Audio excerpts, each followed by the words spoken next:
In this video we'll be dealing with the questions presented in the homework that deals with the issue of prepositions and how they affect the case of the nouns that follow them.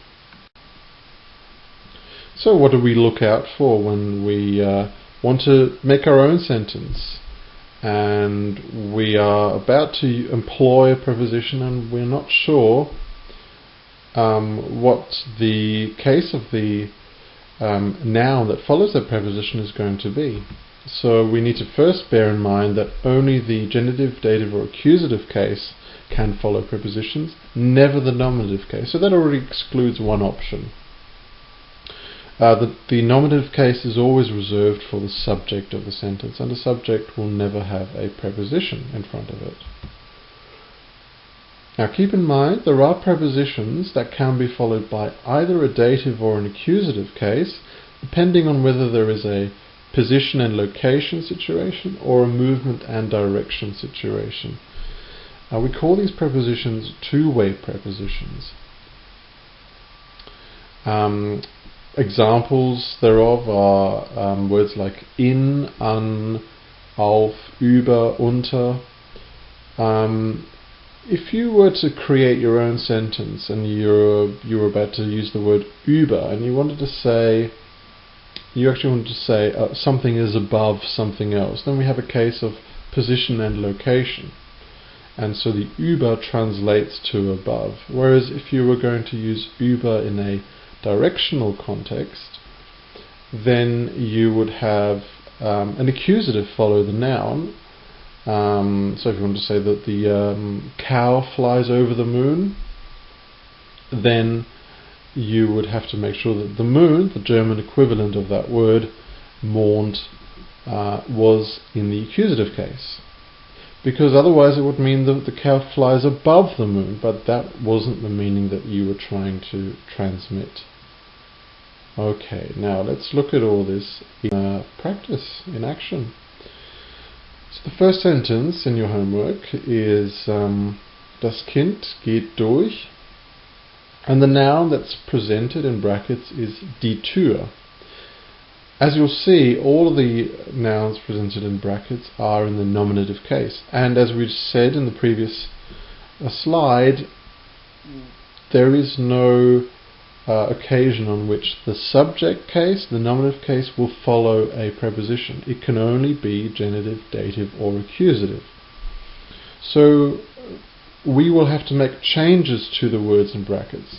Now, as a word of warning, sometimes the changes won't seem obvious, they won't look like changes at all, and that is to do with, for instance, in the case of the feminine words such as die Tür, where let's say we were going to employ the accusative case. Well, the accusative case of feminine is identical to the nominative case of feminine, so you wouldn't see a change at all. It would look the same.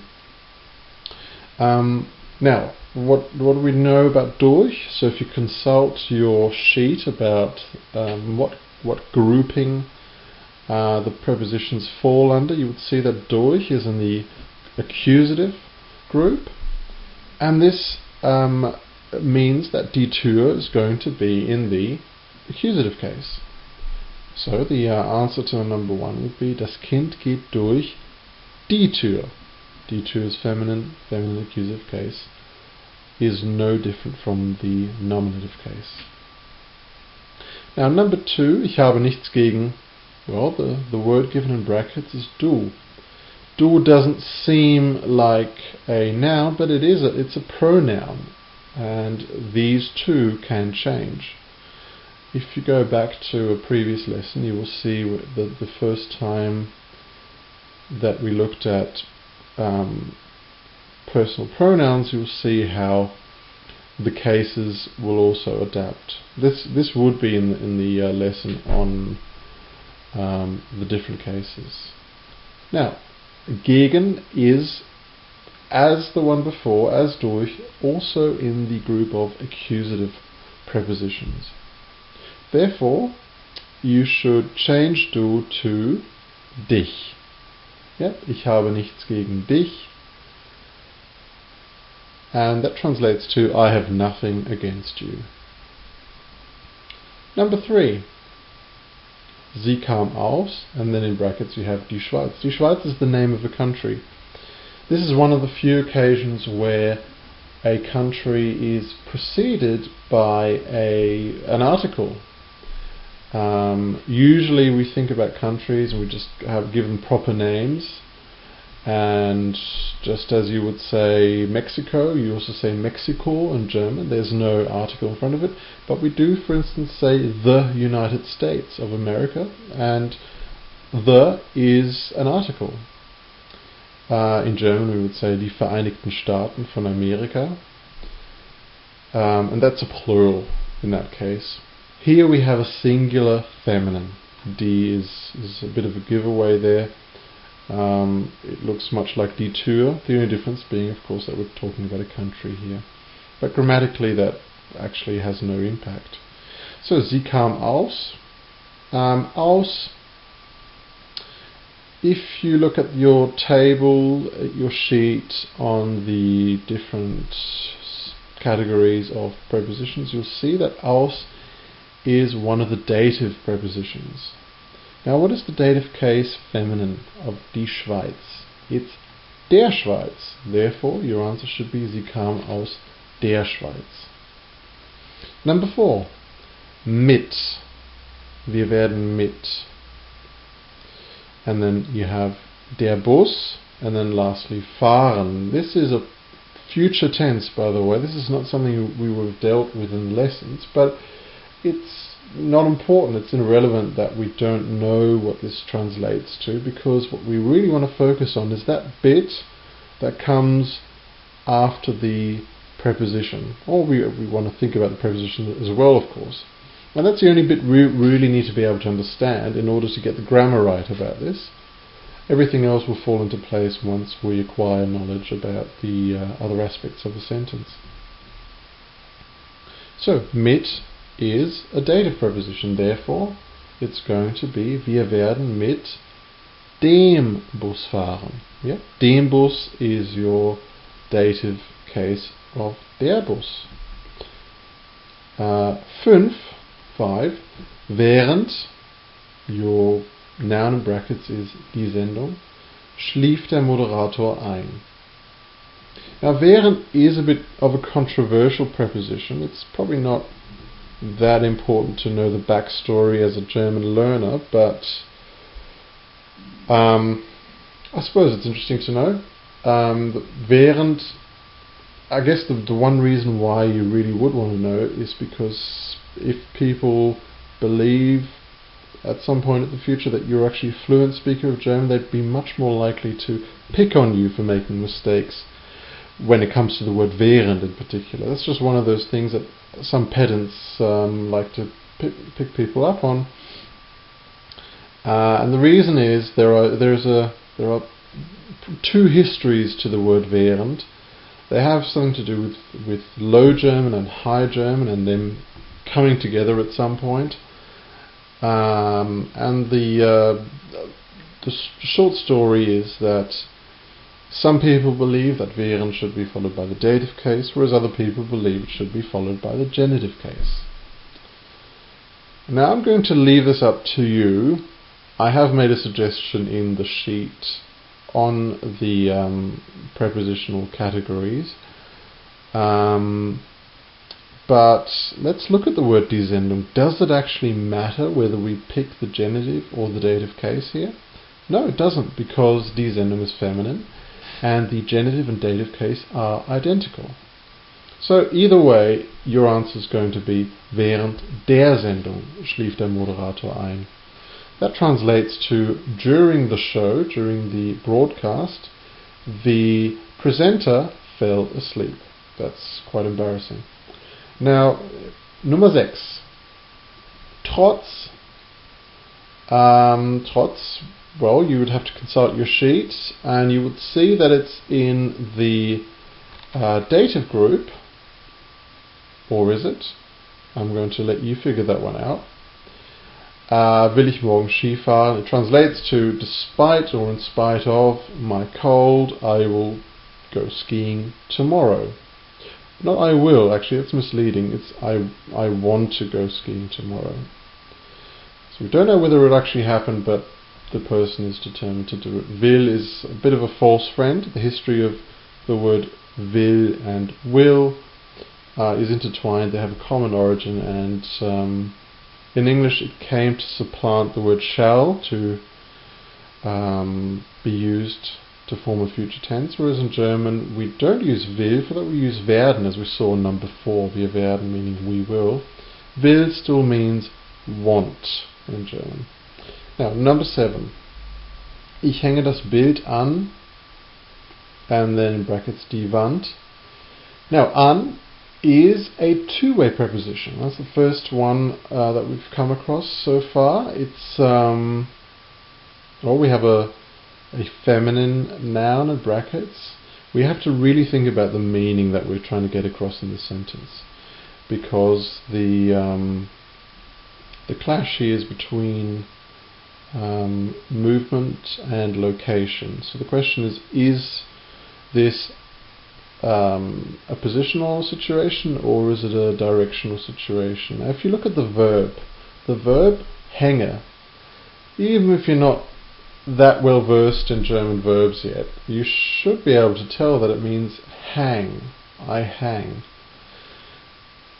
So there's a direct object that follows hänge here. That's das Bild. So whatever you're hanging, das Bild, meaning the picture, you're moving the picture, which is, let's say, in your hands, if you're a normal person, and it's being moved onto the wall. Okay, and so that would lead us to conclude that die Wand should be in the accusative case. So what you will have there is ich hänge das Bild an die Wand. Looks the same or sounds the same as the word in brackets, because in feminine our accusative case is identical to the nominative case. But of course we could have thought that it was the dative case if we hadn't thought about the verb and what the meaning of the sentence is. So number 8, Nummer 8. Das Bild hängt an Baum, der Baum. Now we still have the same verb here, it's just with a different ending. Third person singular, of course. And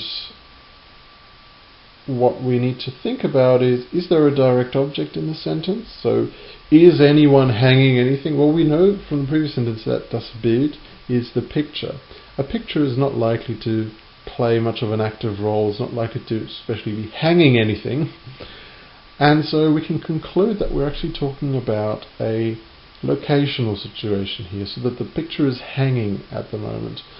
And it's hanging on the tree. Notice how we're not saying hanging onto the tree in the sense of it's being hung on there. No, the picture is in a location, and in contrast to number 7, we now have an accusative case. Or do we? No, we have a dative case. And so der Baum becomes dem Baum. Das Bild hängt an dem Baum. Now another thing to consider is that an dem can be contracted to and that's how Germans will usually say it. They won't usually bother with the long form, they'll just go straight for the contraction. Das Bild hängt am Baum. Now let's have a look at sentences 9 to 16. So in number 9 we see the preposition being employed, and is an accusative preposition. So what should we expect to see happen to the word das Haus? Das Haus is neuter, and one thing we should know about neuter is that the nominative and accusative case are identical. So you wouldn't actually expect to see a change. Lief dreimal das Haus. Again, this sentence would be quite challenging for someone who hasn't encountered the simple past tense yet. Lief is the past tense form of laufen, which means to run, or in some cases to walk. So this means he ran around the house 3 times. But again, it's not really about understanding the sentence as much as it is about identifying what the preposition is, what category it falls under, and therefore what effect it has on the noun that follows it. For number 10, we have für at the very start of the sentence, and we have the word sie in brackets, sie being a personal pronoun again. And as we said before with du, these still change.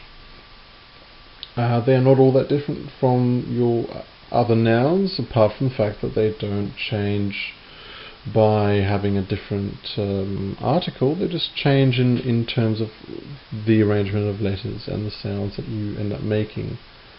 So sie means she in this context, but you're trying to say for her, because für means for. So you need to figure out how do I say her in this context. Well, the accusative case is employed because für again falls into that accusative category. So we have für sie. Sie is accusative and feminine, therefore it looks the same as the nominative case given in brackets. Für sie würde alles tun. For her, he would do everything.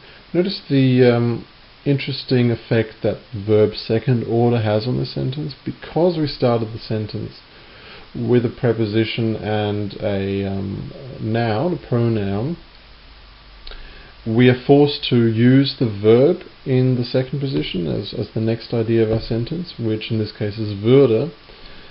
So unlike English, where you would have said for her he would do everything, in German you end up actually saying for her would he everything do. That is just one of the perks of verb second order. Nummer 11. Sie gehen von nach. Okay, so for the first bracket we want to change die Schule, or maybe we won't have to change it, but we'll definitely have to employ the right case, and that may or may not give us the same word as we have in brackets. And then for the second one, the second gap, we want a form of house. And notice how in this case we're not actually employing an article. We're not using das for the house. So whatever you put into the gap, you are not expected to use the article. Okay, so sie gehen von is a dative preposition. So sie gehen von der Schule, because der is our article in the dative case feminine. And then nach, and we follow that by, well, what is nach normally followed by? It's the dative case. Haus is neuter, so you'd expect the dative case to be dem Haus, but we don't have an article in this example. We would just say nach Haus.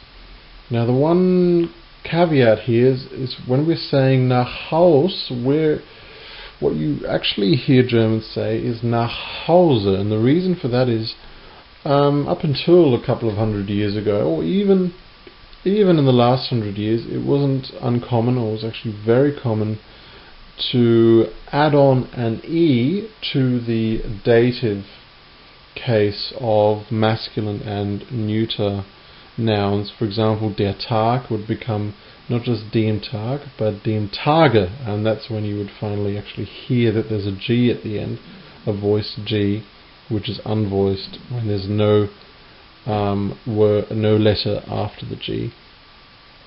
And of course then it would be dem Hause.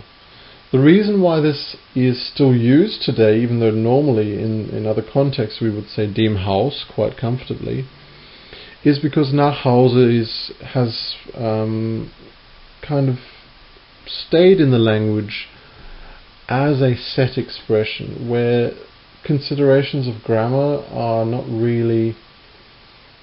really factor into something that survives for a few hundred years as a set expression.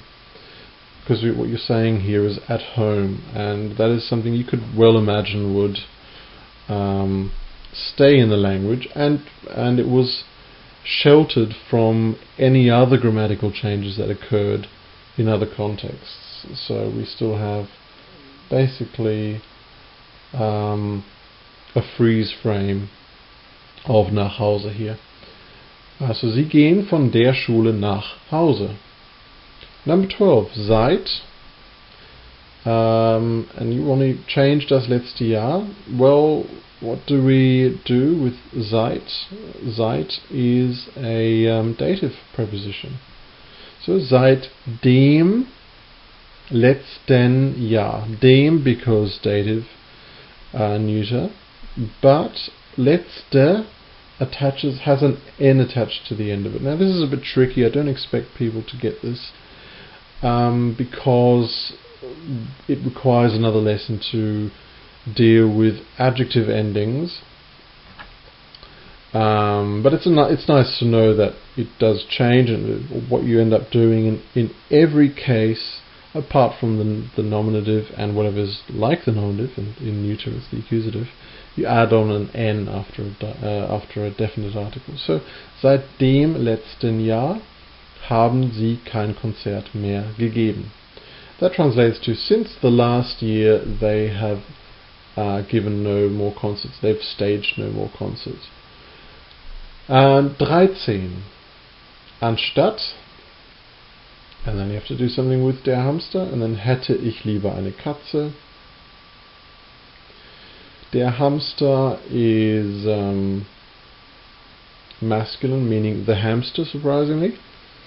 Anstatt, well, I'll leave you to figure out what it should be. If you consult your sheet on the prepositions, like you have in the previous 12 instances, you should be able to see that anstatt falls into a certain group that requires a certain case. And the case here is a genitive. So, anstatt des Hamsters hätte ich lieber eine Katze. Now notice how it's not just the article that changes from der Hamster to des Hamsters. It's also the ending of the noun itself. So Hamster becomes Hamster. So you have a genitive S. You can read all about that in the lesson on the different cases where the genitive appears last, because it's fairly uncommon, and it's a bit more intricate, so it's worth having another look at. Now innerhalb, and then you want to do something to der Konzern. Kriselte es schon eine Weile. So der Konzern is masculine, just like der Hamster was, and innerhalb is also a genitive preposition. For that reason, we will have to change der to des and Konzern to Konzerns. Innerhalb des Konzerns kriselte es schon eine Weile. So we really do have the same changes that we made to der Hamster, but in this case, what we're doing is changing Konzern, or replacing Hamster with Konzern. Okay, 15 auf.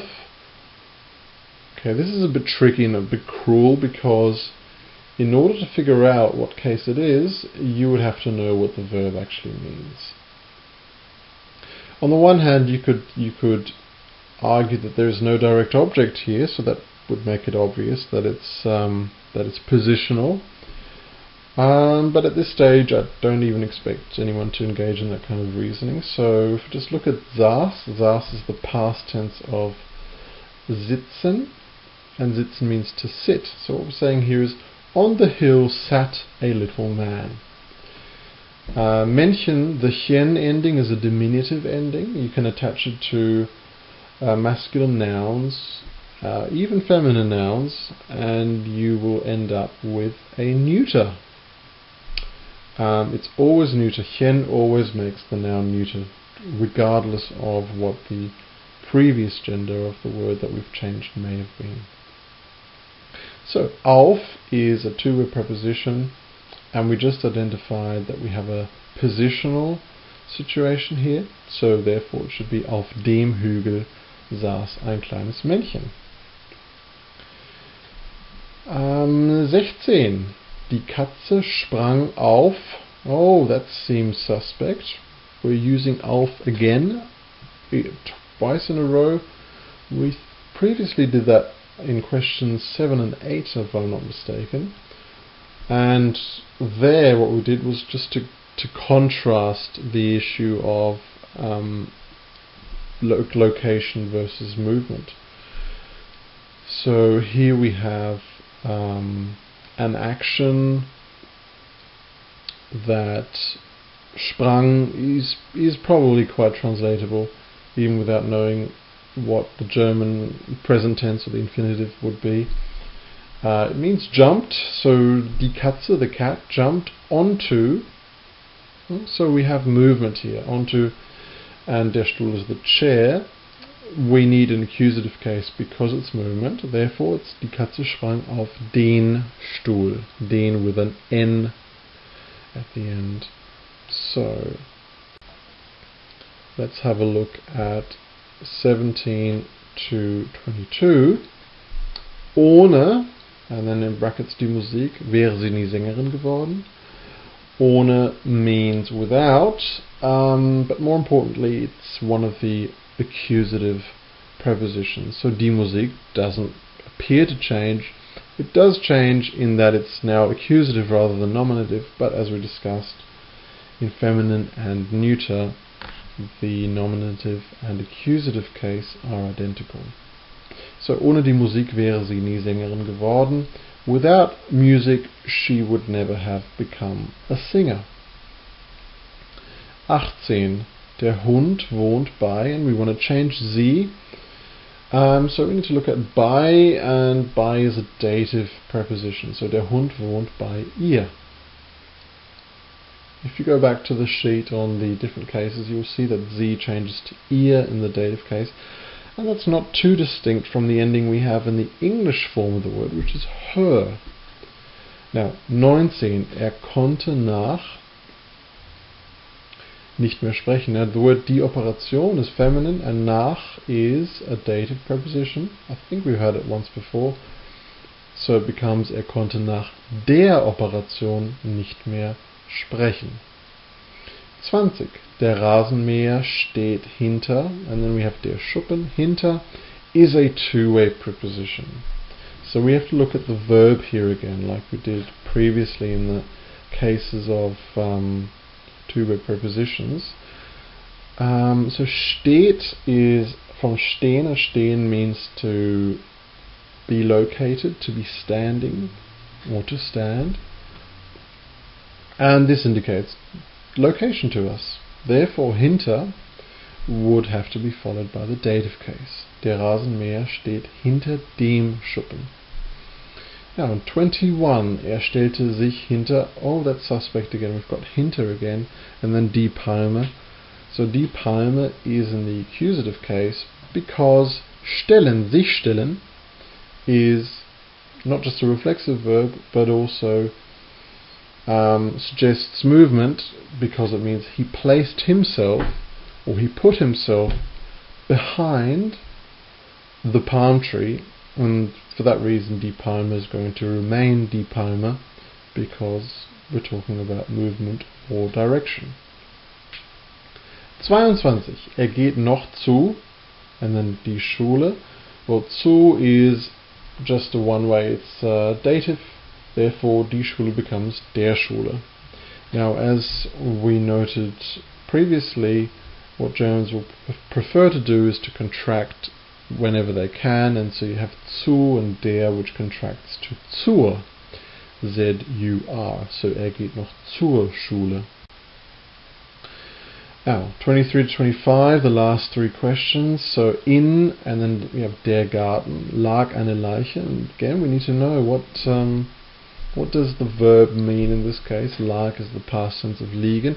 All of this, of course, verbs you don't know or are having a hard time to figure out. You're more than welcome to look them up on an individual basis. That won't harm your ability to to learn the language if you look up individual words and then use the translation to help you answer the question. There's no harm in that whatsoever. So lag is the past tense of liegen. Liegen means to lie, to be recumbent. So lag is so it translates to lay, the past tense of to lie. So in, and then in is a two-way preposition. And because we just said lay, that suggests to us that we're dealing with a location or situation. So what we do is in dem Garten lag eine Leiche, because we need a dative case when it's location. 24. Gehen wir heute Abend in, and then das Kino. So das Kino is neuter, and in is a two-way preposition. Gehen, you should be aware of what that word means without even looking it up, and it's to go. Gehen wir, we go. Now we are asking a question here, of course, so we're saying, are we going? Where are we going? Das Kino, which means the cinema. So we're saying, are we going to the cinema tonight? And therefore it's in das Kino. It's going to be the accusative case still.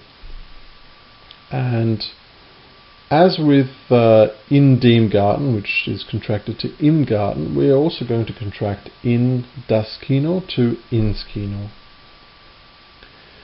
25, the last one, außer, well, I'll let you figure that one out by yourself, but all you need to do is consult your sheet and you should arrive at the right conclusion, which is that ich changes to mir.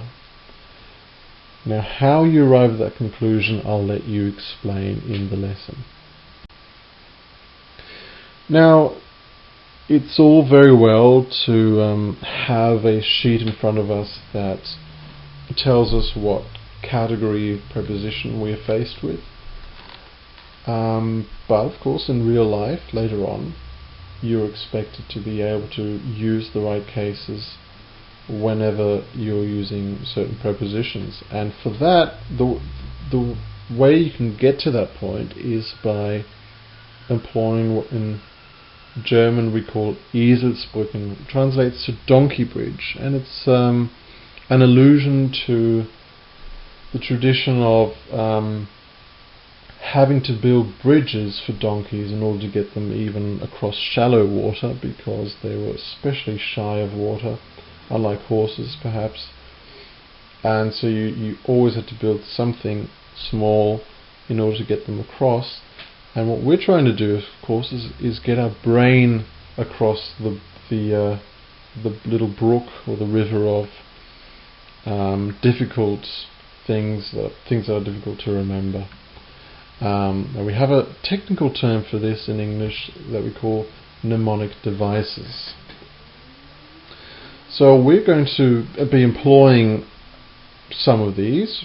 I can give you examples of two. The first one that we'll be looking at is the one that I would recommend for the accusative case. Of course, you're more than welcome to be creative and come up with your own way of remembering what case the preposition in question is going to be followed by, but this is one that I've come across and it seems to work to a reasonable degree.